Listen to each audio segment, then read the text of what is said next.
بخاری کی حدیث ہے، مسلم شریف میں بھی آئی ہے.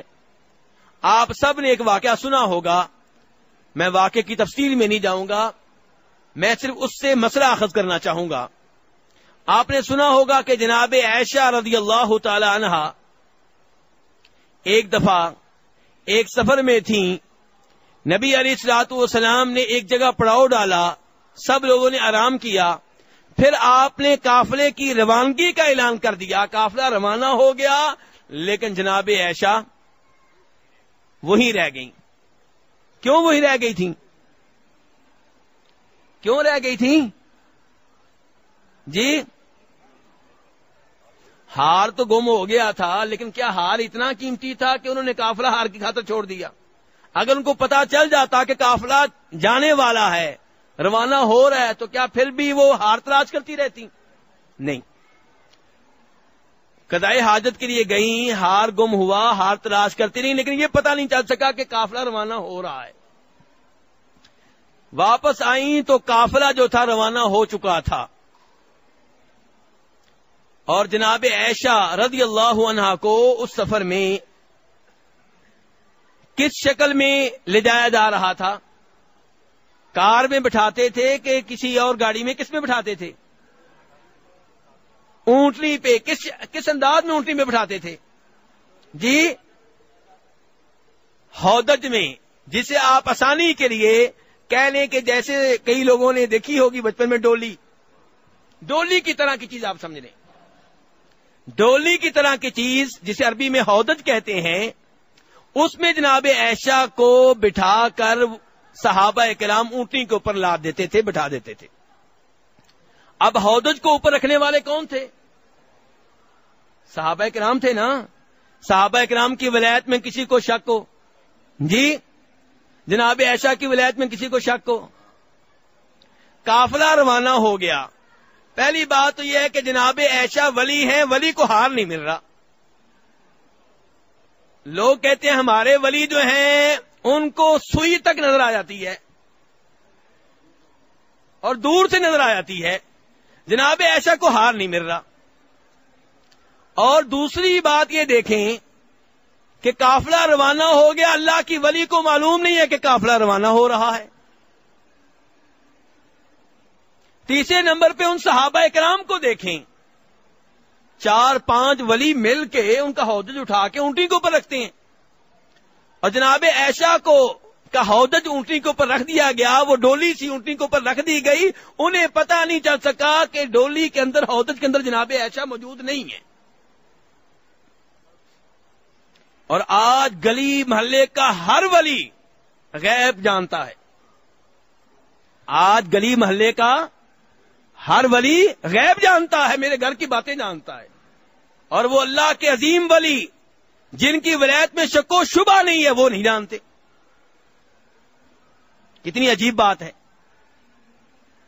آج کے یہ نام نہاد لوگ چھوٹا موٹا کوئی نہ کوئی شعبہ دکھا دیتے ہیں اور ہم ان سے متاثر ہو جاتے ہیں. اردو کی ایک کتاب ہے، آپ لوگوں نے پڑھی ہوگی، شہاب نامہ. پڑھی ہے نا؟ قدرت اللہ شہاب کی لکھی ہوئی ہے، کبھی اس کا مطالعہ کیجئے گا. اس میں قدرت اللہ شہاب نے 1-2 واقعات لکھے ہیں جو اس نے خود دیکھے ہیں. ایک جگہ لکھتا ہے ایک ولی کے بارے میں، ایک پیر کے بارے میں،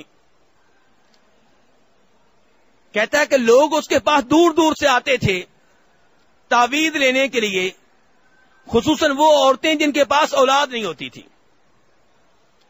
دور دور سے عورتیں آتی، پیر صاحب کے پاس پہنچتی، پیر صاحب تعویذ لکھنے لگتے تو اچانک دیکھتے کہ سیاہی ختم ہو گئی ہے. یہ وہ زمانہ تھا جس زمانے میں لوگ لکھتے تھے کس کے ساتھ؟ اس زمانے کے قلم کے ساتھ، یعنی سیاہی کے ساتھ لکھتے تھے. دوات موجود ہوتی تھی، اس میں سے سیاہی لیتے تھے.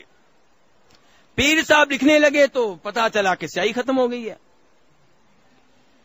پیر صاحب معذرت کر لیتے کہ میں تعویذ نہیں لکھ سکتا، اب سیاہی آئے گی تو لکھیں گے. وہ آج کا زمانہ نہیں تھا کہ باہر دکان سے منگوا لیں گے، اب پتہ نہیں کتنے مہینوں کے بعد آئے گی. میاں بیوی مایوس ہو کے باہر آتے، چہرہ لٹکا ہوا ہے، باہر چیلے بیٹھے ہوتے، کہتے کیا ہوا؟ کہا پیر صاحب کے پاس سیاہی ختم ہو گئی ہے.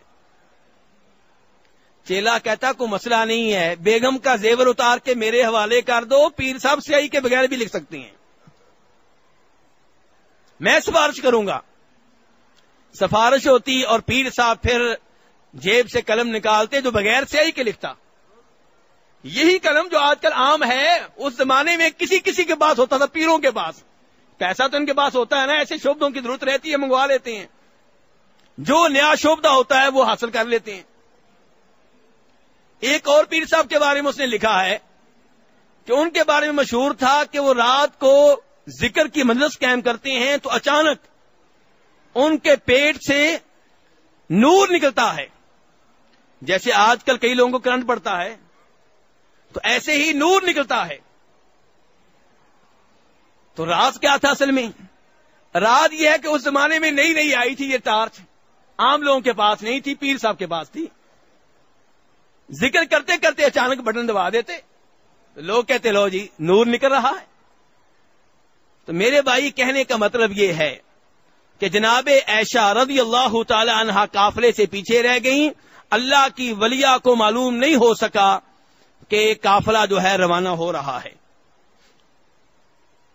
اور صحابہ اکرام جو انہیں اونٹنی پہ بٹھاتے تھے وہ بھی جان نہ سکے کہ جناب عائشہ موجود نہیں ہے. اور نبی علیہ الصلوۃ والسلام اپنی بیگم کو چھوڑ کے کیسے چلے گئے؟ کیوں بھائی بتائیے, کیسے چھوڑ کے چلے گئے؟ کیا آپ کو معلوم تھا کہ میری بیگم قافلے میں نہیں ہے؟ اگر معلوم ہوتا تو اللہ کی قسم کبھی بھی اپنی بیگم کو چھوڑ کے نہ جاتے. جتنا احترام اپنی بیگمات کو آپ نے دیا کوئی اور نہیں دے گا. آپ تو وہ عظیم نبی ہیں کہ ایک دفعہ آپ کی بیگم جناب صفیہ نے رضی اللہ تعالی عنہا اونٹنی پہ سوار ہونا تھا, آپ نے اپنا با برکت گھٹنا ان کے آگے کر دیا کہ یہاں پہ پاؤں رکھ کے سوار ہو جاؤ. نبی علیہ الصلوۃ والسلام گھر میں ہوتے تو اپنی بیویوں کی خدمت کرتے, ان کے کام کاج کرتے. یہ نبی اپنی بیگم کو چھوڑ کے جا رہے بھی کیوں؟ اس لیے کہ غیب نہیں جانتے, اس لیے کہ غیب نہیں جانتے. غیب کی اتنی باتیں جانتے ہیں جتنی اللہ نے بتا دی ہیں. غیب کی باتیں یقیناً نبیوں کو اللہ نے بتائی ہیں, ہمارا ایمان ہے. پورا قرآن غیب ہے, جنت جہنم کی باتیں غیب ہیں, لیکن نبیوں کا کل علم اللہ کے علم کے مقابلے میں ایک دو قطروں سے زیادہ حیثیت نہیں رکھتا. بخاری شریف کی حدیث ہے, موسیٰ علیہ الصلوۃ والسلام اور خضر علیہ الصلوۃ والسلام دونوں سمندر کے کنارے ہیں, سمندر کے قریب کھڑے ہیں. چڑیا آئی, سمندر میں سے پانی لیا. چڑیا نے پانی لیا تو جناب خضر علیہ السلام کہنے لگے, اور صحیح بات یہ ہے کہ وہ بھی نبی ہیں, نبی سے کہہ رہے ہیں کہ موسیٰ تمہارے سامنے چڑیا آئی, پانی لیا, اس کے پانی لینے سے کیا سمندر کے پانی کو کوئی فرق پڑا ہے, اس میں کوئی کمی آئی ہے؟ کہنے لگے نہیں. کہا یہی مثال ہے میرے اور تمہارے علم کی اللہ کے علم کے سامنے. جو علم اللہ نے تمہیں دیا, مجھے دیا, وہ ایک دو قطروں سے زیادہ حیثیت نہیں رکھتا اللہ کے علم کے مقابلے میں. تو میرے بھائی اللہ نے اپنے نبیوں کو غیبی باتیں بتائی ہیں, کتنی؟ بے شمار نہیں. انہیں شمار کیا جا سکتا ہے, 10, 100, 1000, لاکھ, کروڑ, ارب, کہاں تک آپ جائیں گے؟ اور اللہ کا علم شمار کر سکتے ہیں؟ اس کا کوئی شمار نہیں ہے, اس کی کوئی تعداد نہیں ہے. کوئی ایسا کلمہ ہے ہی نہیں, کوئی ایسا لفظ ہے ہی نہیں جس کے ساتھ اللہ کے علم کی مقدار کو بیان کیا جائے.